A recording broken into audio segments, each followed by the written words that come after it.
ஆராதிக்கும் பொழுது முதலாவது அவர் நம்மை விடுவிக்கிறார். దేవుని సన్నిధానంలో దేవుని ఆలయంలో వచ్చి ఆరాధించినప్పుడు మొట్టమొదట దేవుడు మనల్ని విడిపిస్తున్నాడు. இரண்டாவது நமக்கு தேவையான உபதேசங்களை போதனைகளை கற்றுக் கொடுக்கிறார். రెండవదిగా మనకు అవసరమైనటువంటి ఉపదేశములను బోధనలు ఇస్తున్నాడు.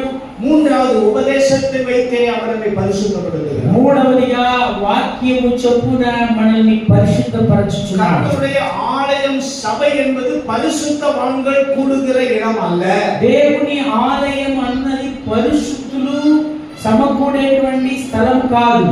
பரிசுத்தம் ஆவதற்காக வர வேண்டிய மக்கள் கூடுகிற இடம். పరిశుద్ధ పరచబడడానికి సమకూడేటువంటి ఈ యొక్క సమాజంగా కూడి రావాల్సిన స్థలం. ஆகவே இன்றைக்கு கர்த்தருடைய சமூகத்தில் ஆலயத்துக்கு வந்திருக்கிற நீங்கள் ஒருவேளை பலவீனத்தோடு வேதனையோடு கட்டுகளோடு வந்திருக்கலாம். కావున ఈ దినాన్న దేవుని సన్నిధానంలో మీరు బలహీనముతో బాధలతో కన్నీటితో వచ్చి ఉండవచ్చును. அல்லது வேத வசனங்களை அறியாதவர்களாக நீங்கள் வந்திருக்கலாம். దేవుని యొక్క వాక్యము ఎరగని రీతిలో వచ్చి ఉండవచ్చును. அல்லது வாழ்க்கையை பரிசுத்தம் இல்லாமல் பாவம் நிறைந்த வாழ்க்கையோடு ஒருவேளை வாழ்ந்து கொண்டு இன்றைக்கு ஆலயத்துக்கு வந்திருக்கலாம். జీవితంలో పరిశుద్ధత లేకుండా పాపం నిండిన వారుగా మీరు వచ్చి ఉండవచ్చును. கர்த்தருடைய ஆலயத்திலே கர்த்தர் இருக்கிறார். దేవుని ఆలయంలో దేవుడు ఉన్నాడు. அவருடைய சமூகத்திற்கு வந்திருக்கிற நம் அனைவரையும் விடுவிக்கும்படியாக அவர் இன்றைக்கும் நம்மத்திலே கடந்து வந்தார். ఆయన సన్నిధికి వచ్చి వారిని ఆయన విడిపించడానికి ఎప్పటికీ ఆయన మనతో ఉన్నాడు. நம்முடைய ஆவிக்குரிய வாழ்க்கைக்கு தேவையான சத்தியங்களை நமக்கு விளக்கி தரும்படியாக கர்த்தர் இன்றைக்கு நம்மத்திலே பிரசன்னராக இருக்கிறார். మరి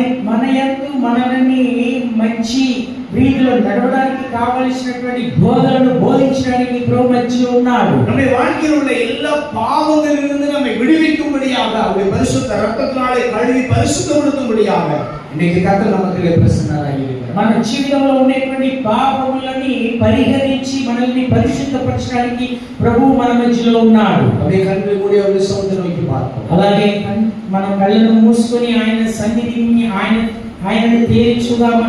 நாம் என்ன நோக்கத்துக்காக கர்த்தருடைய ஆலயத்துக்கு வந்திருக்கிறோம்? మనం ఏ ఉద్దేశంతో దేవుని ఆలయంలోకి వచ్చి ఉన్నాం? கிறிஸ்தவர்களாய் பிறந்ததினாலே வந்திருக்கிறோமா? క్రైస్తవులుగా పుట్టినందు వలన వస్తున్నామా? அல்லது ஏதோ நேரத்தை கடந்துவதற்காக வந்திருக்கிறோமா? ఏదో సమయమును మనము కాలక్షేపం చేయడానికి వస్తున్నామా? அல்லது எல்லாரும் போகிறார்கள் நானும் போகிறேன் என்பதற்காக வந்திருக்கிறோம். అందరూ వెళ్తున్నారు కదా నేను వెళ్ళాలి అనుకునేటువంటి రీతిలో వస్తున్నామా?